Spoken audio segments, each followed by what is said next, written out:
This land acknowledgement is one small step toward true allyship, and we commit to uplifting voices, experiences, and histories of the indigenous people of this land and beyond. Now the spoken affirmation, and I feel like we need to today. First, the covenant from the Covenant of Right Relations. The right of conscience and the use of democratic process within our congregations and in society at large is about inclusive structures and communities that provide space for all. And from our UU principles, we engage beyond our walls. Our love calls us to act for peace, social and economic justice, freedom of belief, and protection of the planet and its inhabitants. As individuals and as a congregation, we engage in worthy local and global causes. We stay informed on issues of our time. Though each step may seem small, we persevere. Our spirits are renewed by involvement. And by our actions, we hope to inspire others to join us in this work. I'd like to invite Jean Berelheimer and John Stott to come forward to light our chalice.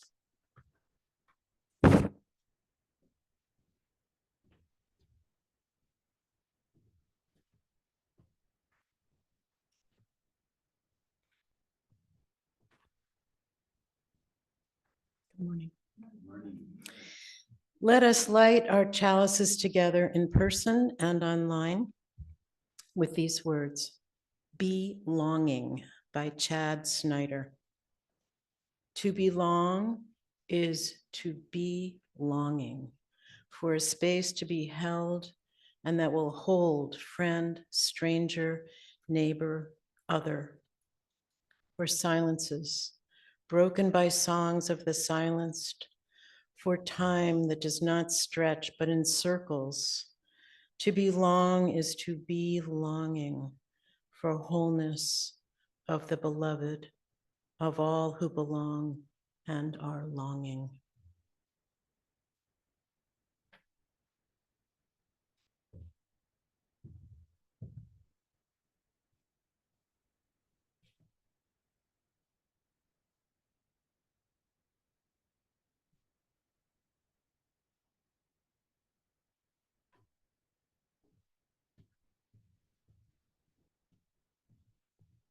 Reverend Victoria will say our opening words.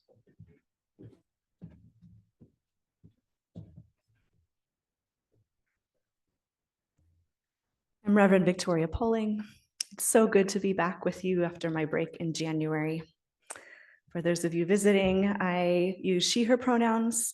I'm a Hispanic and white queer Pacific Northwesterner. And today I am wearing my Tree of Life stole, as in addition to our Sunday service this morning, we will also be celebrating a rite of passage, which is the celebration of life for our friend Sally Betts this afternoon. Our opening words today are by poet Jan Richardson. You hardly knew how hungry you were to be gathered in, to receive the welcome that invited you to enter entirely. You began to breathe again. You learned to sing. But the deal with this blessing is that it will not leave you alone, will not let you linger. This blessing will ask you to leave, not because it has tired of you, but because it desires for you to become the sanctuary that you have found. Please rise in body or spirit and join me in singing our hymn of the month. This is number 170. We Are a Gentle, Angry People by Holly Near, which is in your gray hymnal.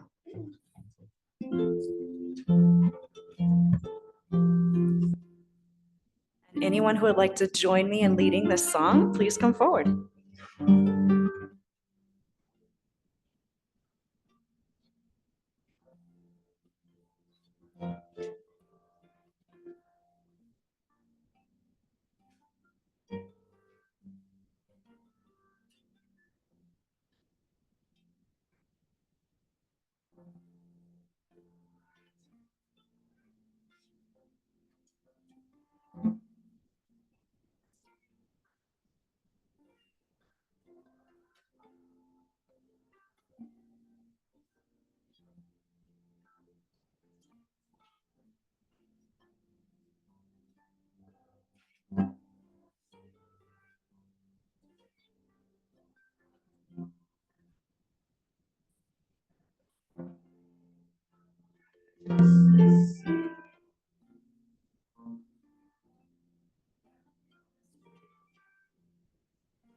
Thank you, everyone, for joining me in that anthem by Holly Near, which was written following the assassination of Harvey Milk. So that song has a very important meaning to queer community.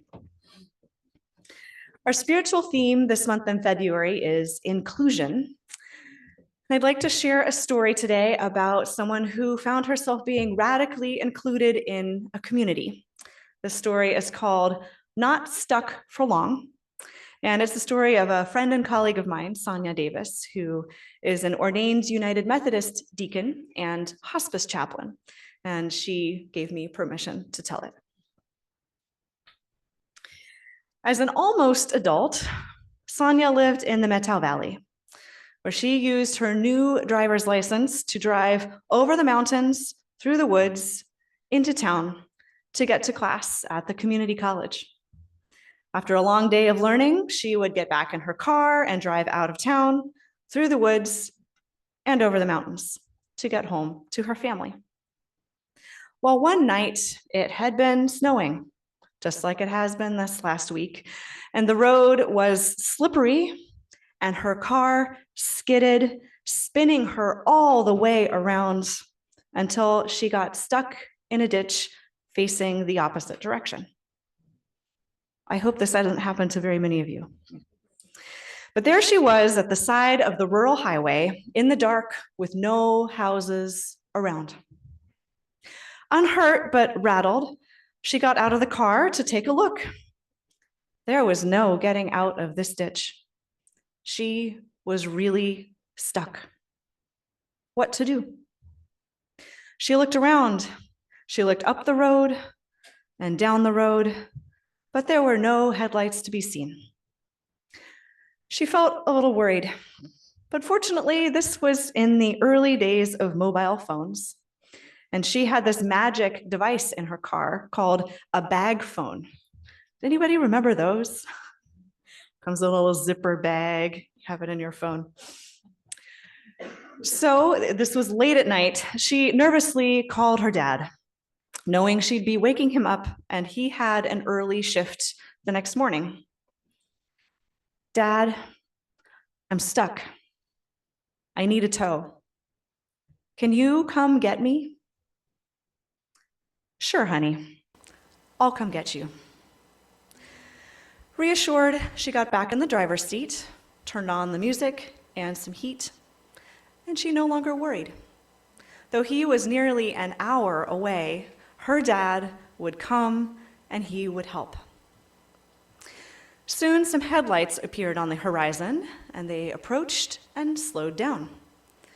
The pickup truck stopped and the driver got out. Need a tow? He asked. Yes, that would be great, she replied, feeling surprised and grateful. So the pickup driver got out a tow rope, attached it to the hitch, gave her some directions on how to steer, and he pulled her car out of the ditch. Sonia gushed with gratitude, but the driver just said, "No problem. That's just how we do here." She called her dad. Guess what? A good Samaritan stopped and pulled me out of the ditch. I'm sorry to have gotten you up and out of the house so late. No problem, he replied. I'm still in bed. I figured someone would get to you sooner than I could. Because that's how people do here. In this story, there's an unspoken ethic in this rural community where there aren't very many people available to help. Anyone who can help will. It's an act of radical inclusion. So for that moment, Sonia and the pickup driver were part of that same community of people, doing what people do, which is getting each other unstuck. Let's listen to some special music by Leslie McMichael. Leslie, would you like to play us a piece?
Thank you, Leslie. Paula Cole Jones invites Unitarian Universalists to see our faith tradition as less like a family and more like a community of communities. So in this story of getting her car unstuck, Sonia depended on her family for support. She was able to make that phone call and she was reassured. She didn't worry. So it's clear that family is very important, not just for emerging adults, but for all of us. We depend on our family and close friends for support. But family can also be limited. In this case, her dad was far away, and he needed to be up early.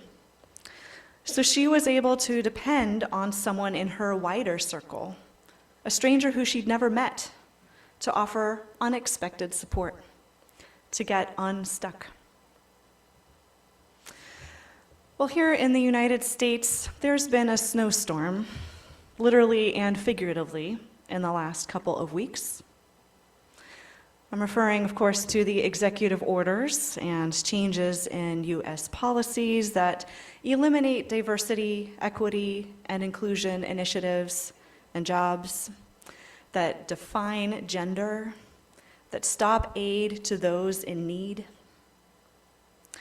These actions are designed to create a sense within the public of being overwhelmed and immobilized, of being stuck.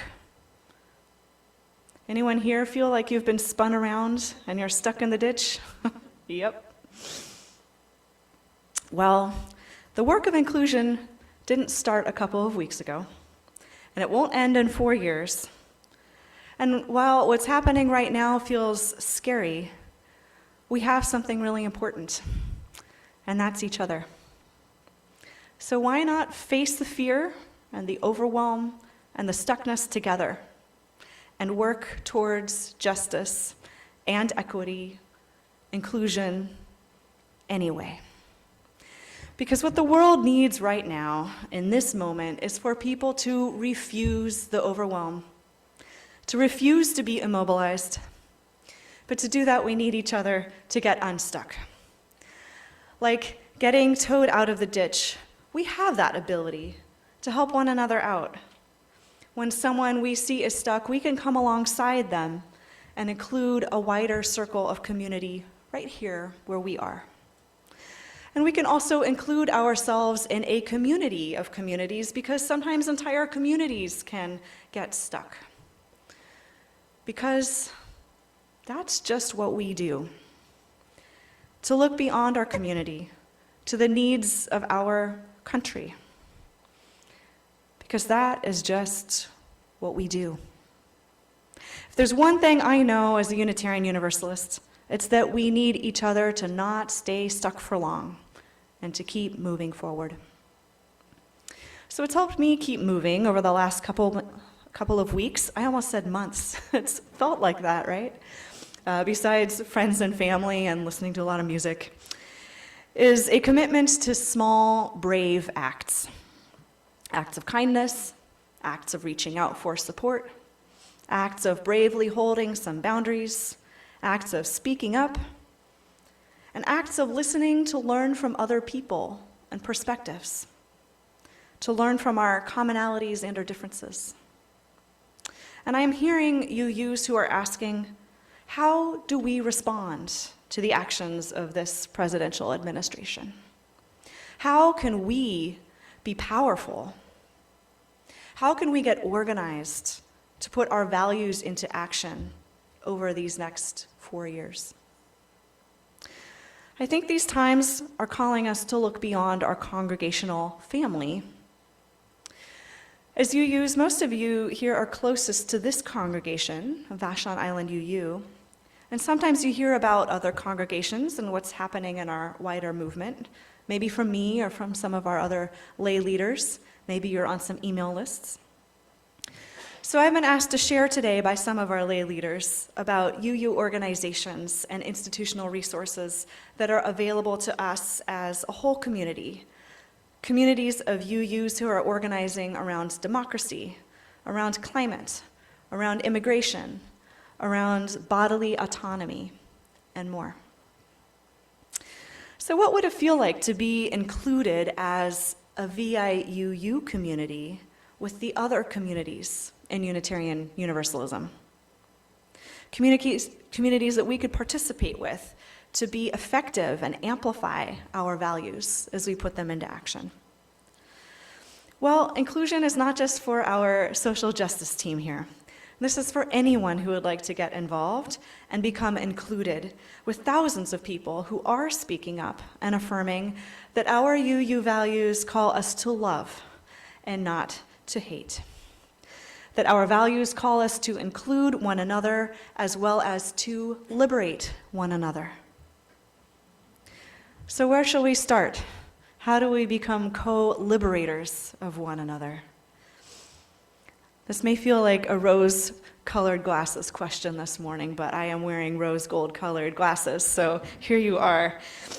Well, we start, first of all, by coming together on Sundays to feel our feelings, to listen to each other's thoughts, to offer encouragement, and to get unstuck, to get re-inspired and remobilized. One of the reasons sometimes people join a religion is because it offers a form and a history, a structure that has lasted longer than any individual life. And while this particular institution is somewhat light on structure, Unitarian Universalism has long been in the work of justice.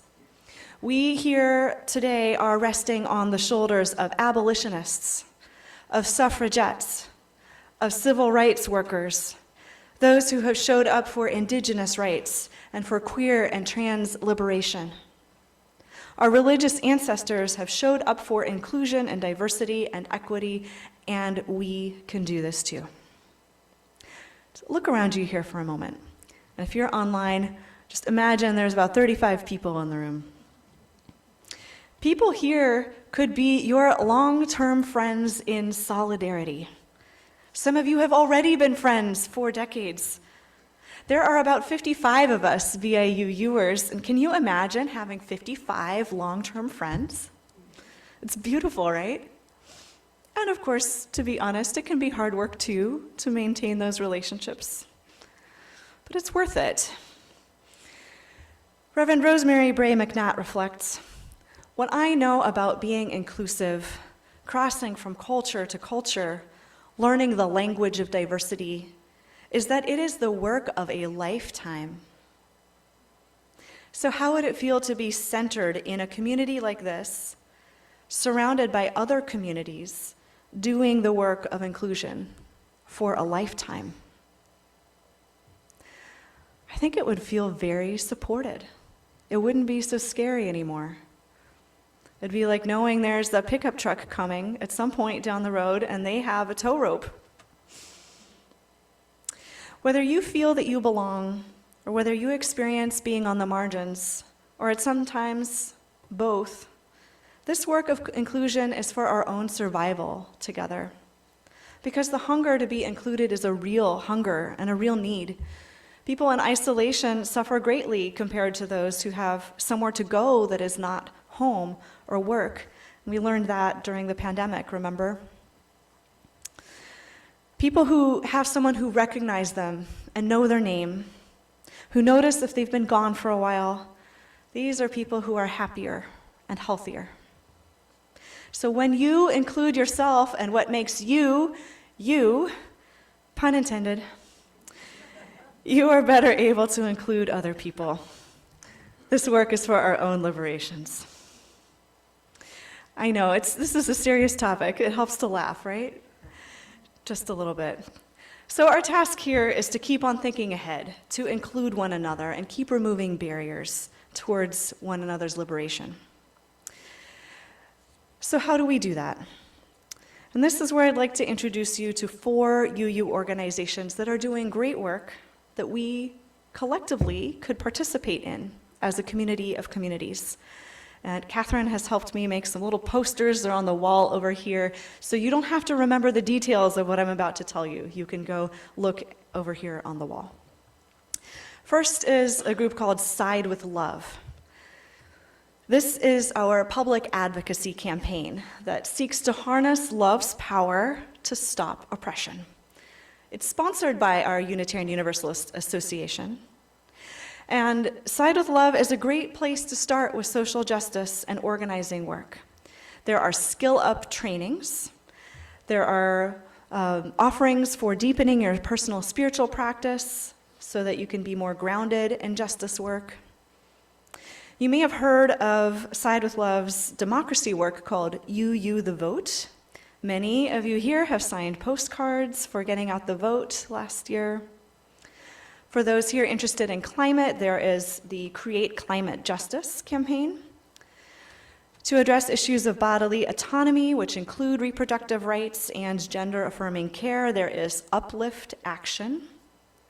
And where we might find some resources to support our partnership with Community Passageways is in the decriminalization campaign called Love Resists. So Side with Love is a powerful and inviting resource, and it's a great place to start including yourself and putting your UU values of justice and equity, as well as love and transformation, into action. An organization that I have been looking into this week and learning from is the Unitarian Universalists for Social Justice. And this is specifically a legislative advocacy group. So when the executive orders came out, I said, okay, what are the inflection points? I don't have time to do all the research. What should I be doing right now? And so this group researches the issues and identifies priorities and puts out email action alerts. You know what these look like, right? You get lots of them in your email. But what's nice about these is that they include a grounding in our UU values and in some of the statements we've made as a faith. So you can do a little bit of your own reading and research and make your own decisions about how you do advocacy. And of course, for those of us who don't have a lot of time, there are always those pre-written letters that you just click the button and it sends. So one example that I'd like to bring forward, because it affects us here as a body, is that the new administration rescinded a policy protecting churches and other sensitive areas from immigration enforcement, from ICE. So the UUs for Social Justice put out an action alert, taking a strong stance, saying, as a matter of moral principle, this is very simple. Immigrations and customs enforcement should not be allowed in our schools, hospitals, public demonstrations, and never at our houses of worship. So the authors of this alert grounded their moral stance in values and justice statements that we have made together over the past 12 years, every year at our General Assembly. And so I want to talk just a little bit about our General Assembly. I know this is very educational this morning, but this is some groundwork for the rest of the year. So our General Assembly is our democratic governing body, where congregations send delegates to vote on important issues around mission, vision, and values. And our congregation gets to send 2 delegates each year. I've been a delegate for the last 2 years. And so I'd like to share a couple of our past statements that we've made on immigration that underpin this stance that says, no, I should not be allowed into our churches. And so what I hope you'll hear is that these are some ways that UUs act and speak together to make our voices heard in the public square. So the first is that at General Assembly, we pass what are called statements of conscience, where we take a moral position on an issue. And some of the statements that apply to the one I just mentioned are immigration as a moral issue. This was passed in 2013. And undoing systemic white supremacy, a call to prophetic action. And this was passed in 2021. At General Assembly, we also pass actions of immediate witness. And like it sounds, these are about a significant action, event, or development in the world that calls for immediate engagement and action among the member congregations, of which we are one. So in 2019, we passed an action called Protect the Rights of Immigrants and Asylum Seekers. This built on an action the year prior, which was to end family separation and detention of asylum seekers and abolish ICE. That was an action that we passed. Both of these laid the groundwork for a 2023 action called Protect the Dreamers, the recipients of deferred action for childhood arrival, with a pathway to permanent residence. So in this sequence of statements and actions that UUs have made collectively, you can hear there's a consistent call to protect the rights of people who are immigrants and asylum seekers here in the United States. These are calls to action that congregations like ours can implement and participate in or not as we choose. So we haven't responded directly to one of these in recent years, but we could. And so I share this with you just so you know there is this foundation that we are resting on. So when executive orders come from the White House like the ones we've heard, we can remember we have this resource that goes back not just decades, but centuries. So we have very strong grounding in this work. A couple of other organizations. One is the UU Service Committee.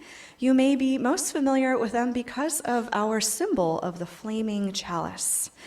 The UU Service Committee's work began in 1939 when Reverend Waite Still and Martha Sharp took an extraordinary risk helping refugees escape Nazi persecution in Europe.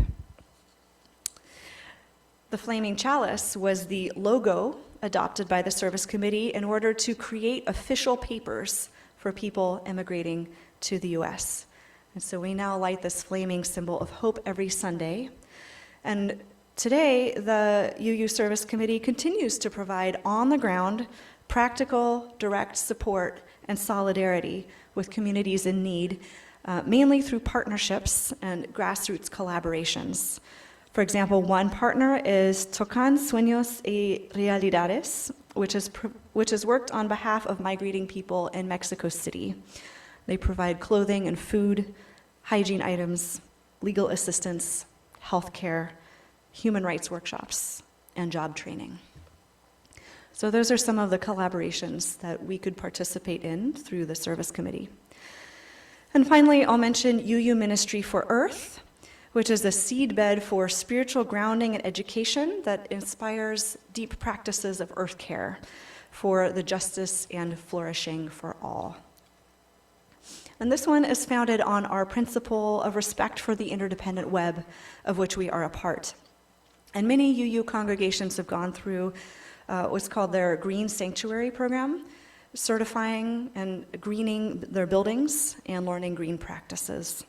And my connection there is one of my longtime mentors, Reverend Catherine Jesh, was the director of environmental ministry there. So what all of these UU communities have in common at their core are the values of justice, equity, diversity, and inclusion.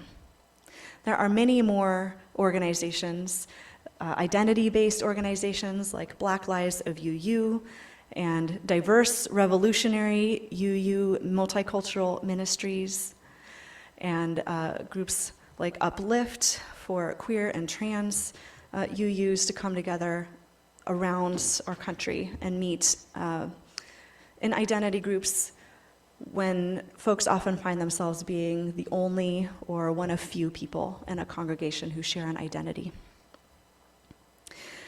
So what I hope you hear today is that inclusion is a fundamental expression of what it means to be a Unitarian Universalist, and that our faith is needed in these times, that we are needed in these times, and that we have a lot to offer.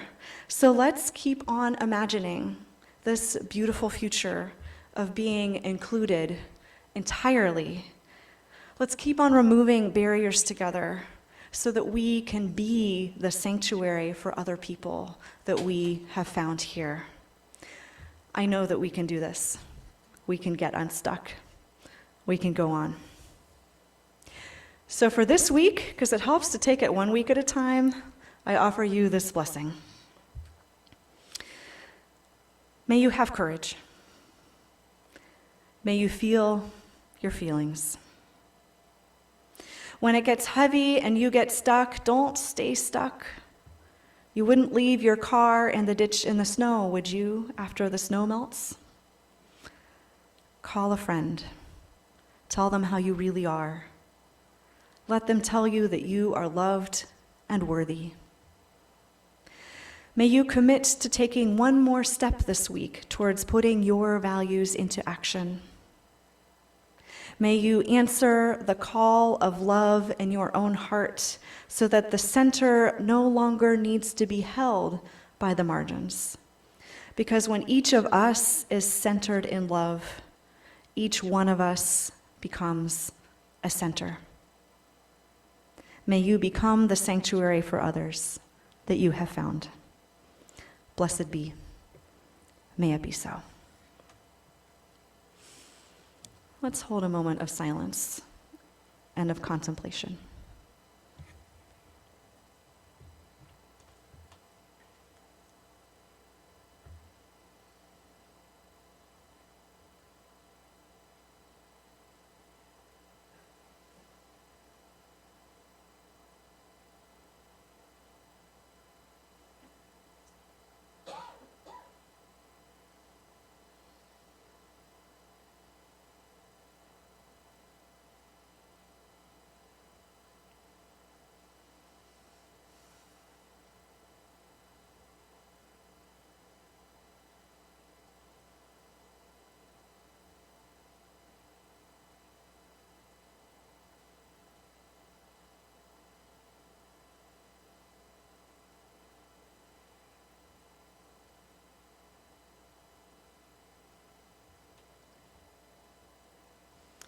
I invite you to rise in body or spirit and join me in singing hymn 159, This is My Song.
We will now pause the recording as we prepare our hearts for joys and concerns.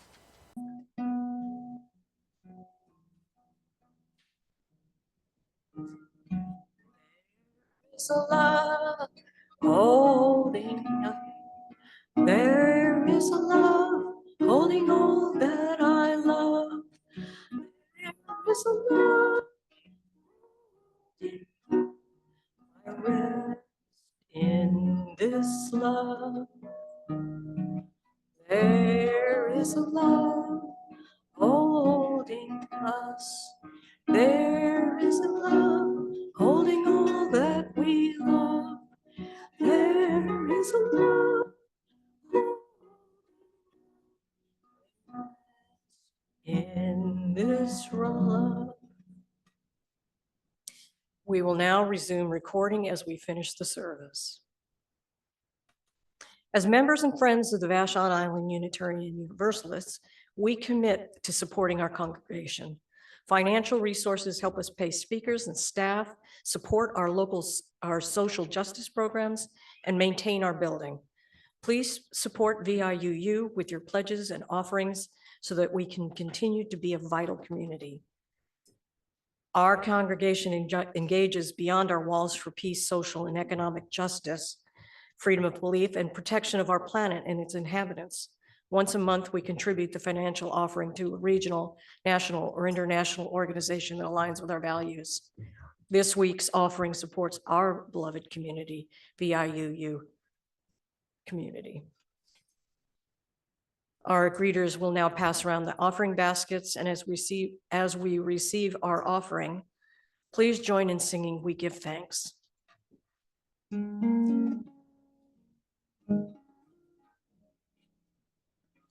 We give thanks this day. We're all gathered here. So we share with love and care. Oh, we give thanks precious day. Oh, we give thanks for this precious day. Gathered here far away, we share with love and care.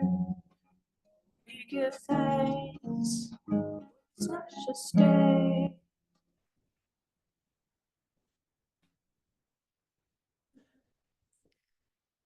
Thank you for your generous support of this institution.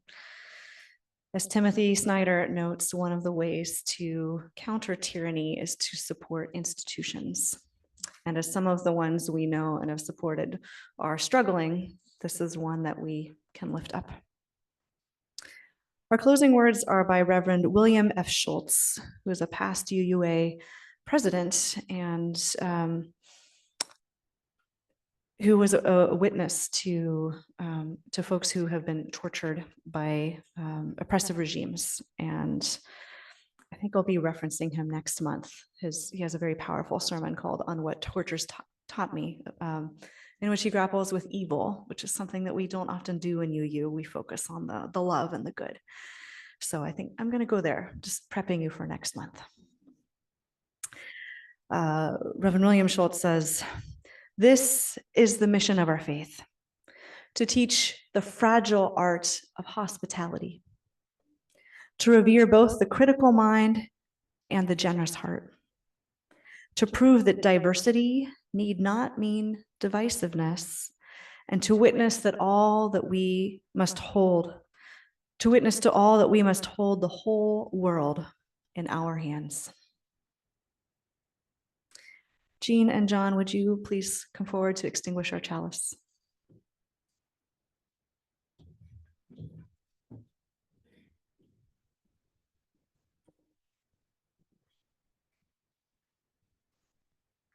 We extinguish our chalices with these words: "To be the welcome we crave," by Reverend Dr. David Breeden.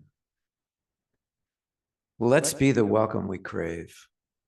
Open hearts, arms outstretched.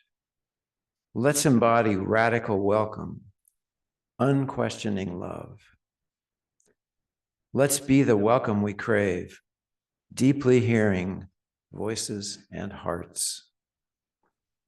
Let's be the welcome we crave, enriching, understanding. Let's embody the community we crave together.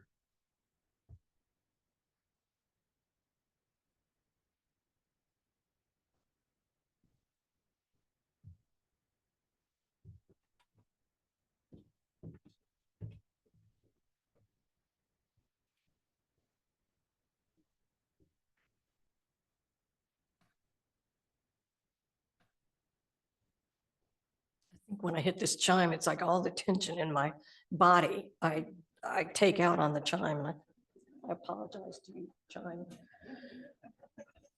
But I also like to hear it. I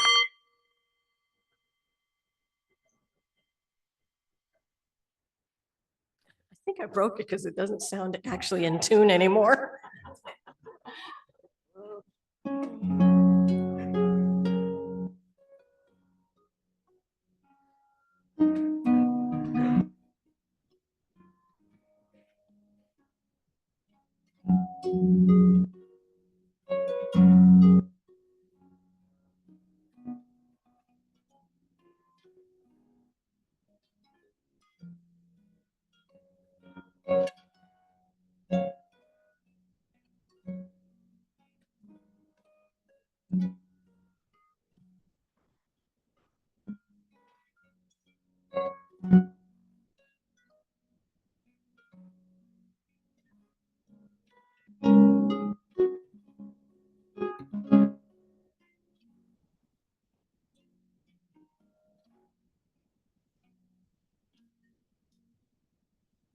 Thank you, Leslie.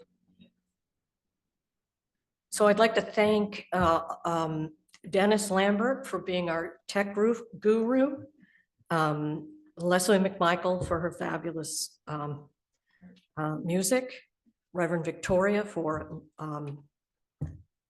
being our minister and supporting us with a lovely sermon. Jean Barrelheimer and John Stott for our chalice lighting and team number 2. And there's a lot of you, so I'm going to try and catch everybody. Pam and Earl, Vicki and Ted, Maya and Dennis, Donna, Jackie O'Malley. I think she snuck in there, even though she might not actually be on the team. Who else? Who else? Craig. Oh, Craig Hall, you're on here too. Sorry, Craig. Craig Hall as well. Anybody I missed? Okay, who didn't help? Vicki and Ted. No, wait. Oh, Sylvia, thank you for saying her name because I was looking right at her and that name was not coming to my head. I don't know what's wrong with me today. Maybe everybody knows, but I don't. Okay. So some of this stuff seems out of order because now it says, please join us for refreshments following our VIUU news. Oh, wait, this doesn't seem out of order. Let me try this again. Please join us for refreshments following our VIUU events announcements. If you have an announcement to share related to a VIUU activity, and actually now we have opened up our activities to all kinds of things. So feel free. Please come up and form a line along the side of the sanctuary and go on, tell it.